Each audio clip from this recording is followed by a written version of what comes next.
Welcome back to Monster Misfits, guys. I just want to come on here and give you a little quick tour of what I'm doing on the Coffin Creepers. Show you a little bit of the ins and outs that I've learned over the last few days of working on these. I don't really have a lot of problems. I've found two problems I've had, and I'm going to go over those problems with you right now.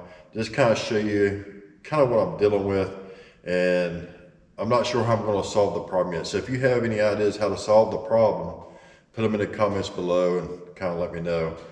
Now, these are originally designed to go inside a toe pincher coffin.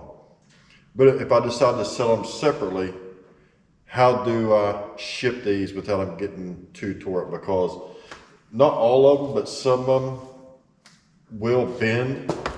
Depends on how I got them in the mannequin, or depends on how I got them stationed in the skeleton itself. So like the knees and the joints and the shoulders and stuff. So if you guys got any ideas on maybe how to ship them or pack them or something like that, let me know in the comments. But I'm going to show you an overall of what I'm working on.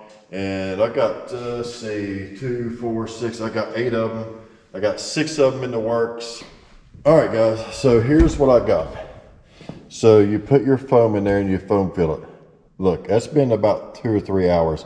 Now I picked some of this hard. See, this is hard. See, I can pick that off. But here's the problem I'm having. So in order for me to work on these, it takes a good day probably for the insides, or maybe 2 days for the insides of this to fully cure. Because you want to fully cure, you want this foam fully cured before you start messing with it. The reason is, I'll show you right here that you want this fully cured before you start working with this foam. So you see this one here, it's already, she's ready to go. It's already painted and everything. But if you look inside the rib cage there, shrinkage. So once that cures inside, you get shrinkage, and now you have bare spots. So you see that. So now I have to go back in and repaint all this. But I tell you what, once it's set, it's set. It's nice and solid. Same way with this one here. Got some shrinkage in there, and then it just lets the white show. So you have to go back and touch everything up. So it depends on how you want to do it. If you want, me personally, I wouldn't make one of these and ship it right out the same day or the next day. This would have to set 3 or 4 days to get the curing, the shrinkage done. That way you can go back in, touch up anything that needs to be touched up, if it does, before I would ship it. That way the customer doesn't have to go in and touch anything up. So these here's the ones I've been working on today. Now I just laid out, let's see, 6 of them, and of course I ran out of some material, so I got to get materials tomorrow. But I foam filled 4 guts. So once these fully cure, I can start working on them. Now I'll give you a little hint on these here. Once these start curing, you can take these here where it's coming up out of the rib cage, because you want these kind of lower than the rib cage, just like this here. So what I would do is just, I'll push that back in there. So when you push that back in there, it does pretty good. The only thing is, if it's still wet, if it's real wet, you get gooey all over you. See, you got some goo, and now that right there will bubble for 5 or 6 hours, and that's fine, because I'll show you a blowout I had on this corpse here. So I had a blowout on this one right here, and you can see it right here. But I made it work to my advantage. You know, I just made it right into the corpse. And another thing I wanted to mention is whenever you guys, if you make these yourself and you put some great stuff in the joints or wherever, and you smear that with a stick before, when it gets real tacky and you smear it, that stuff sets up really, really hard. Now you can still break it and little pieces will come off, but I tell you what, that stuff is like super hard once you smear that around. It's a lot more dense and harder than it is if you just leave it like that. See, that's real. real easy to tear off. Now once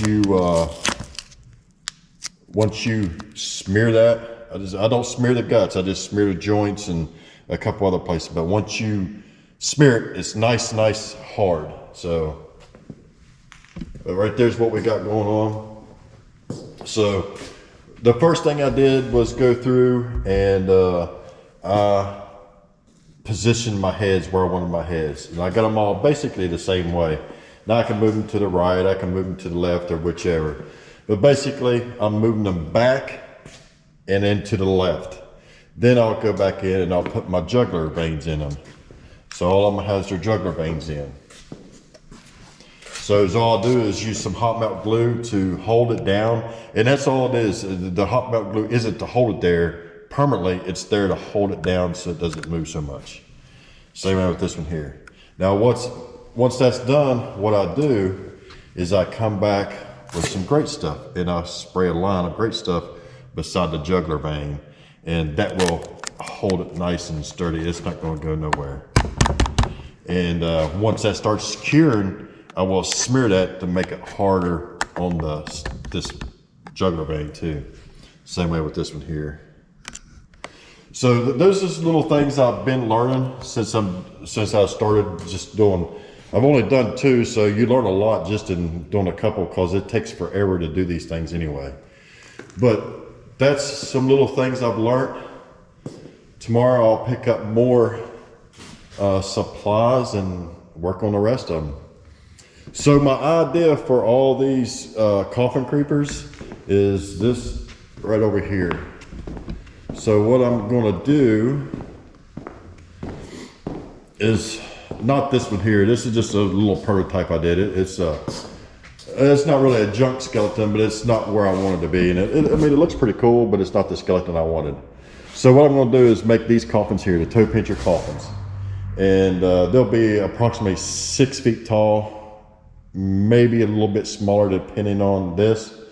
And what I'll do is, of course, all this will be a lot better. This thing's been through heck and back. I used it in my hot this year, so it looks a little rough. It's missing some panels and all that good stuff. Anyway, we're going to put those skeletons way over there, they're coffin creepers, inside of this. And I'm thinking I might make this just a couple inches thinner. I'm not sure yet how I'm going to do that. But then my coffin creepers is going to move in and out. So they'll move in and out of the coffin. Now they're not going to come all the way out, but they'll come out enough to, you know, go back and forth inside there. So that's kind of what I'm looking for, is doing something like that. So that's kind of my goal of these coffin creepers, is to put them in coffins and make them go back and forth. So that was the whole idea behind these coffin creepers, and that's why I really wasn't going to ship them separate. But if somebody wants to buy one or something, why wouldn't I ship it? I mean, I could ship it with a coffin or without a coffin. But like I said, these are my prototypes, and these will be at MHC in the coffins on a panel. So those coffins, those toe pincher coffins and my coffin creepers will be on a 4 by 8 foot panel, and we'll have a 20 foot by 10 foot booth set up at MHC. And those will be moving in and out. I can make them static, or I can make them move in and out. I can make them by themselves. So it's just a shipping thing. It's got me a little worried because, you know, everybody knows the shipping is freaking out of this world right now. So I don't even know what it would cost to ship just a coffin and a coffin creeper, or just a coffin creeper. So with these here, if I ship these like this, it'd probably cost $100 to ship this stinking thing and get it packaged up where it's not going to get damaged and all that good stuff. So it's a pain in the butt to figure it all out, but everything's going up in prices. Anyway, guys, there's our little snibblers of, the problems I'm having. I mean, it's not real big problems, but the problems that you can run into when you start doing this. So the problems that I'm going through, I'm trying to prevent you from having the same problems that I am. And hopefully, you know, if you go to build your own coffin creeper, then you won't have the same issues that I'm going through. So, yeah, hopefully it helps you out a little bit. Anyway, guys, we appreciate you watching. Don't forget to go over and check out my trio brothers, David the Weird Kid Show and Keith the Cobwebs and Candlesticks. We're always building something or making something. We use foams, plastics, resins, latex. I mean, you name it, we're using all kind of different products. And that's if we can get a hold of them. Just to kind of show you the different things that you can make. And, you know, even if we run into problems, we'll let you know what kind of problems we have as well.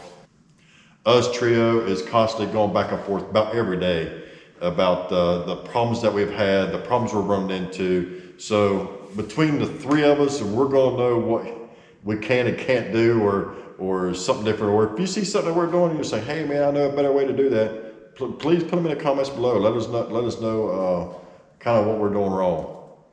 And if you guys are building this kind of stuff, don't forget to post them on Monster Misfits Facebook group. We'd love to have you. Come on over there and join up and show us your creepy stuff that you build, or your coffin creepers. Anyway, guys, that's the end of the video. Please consider on subscribing so I can bring you some more content. And we'll see you on the next video. Thanks for watching. Keep it creepy.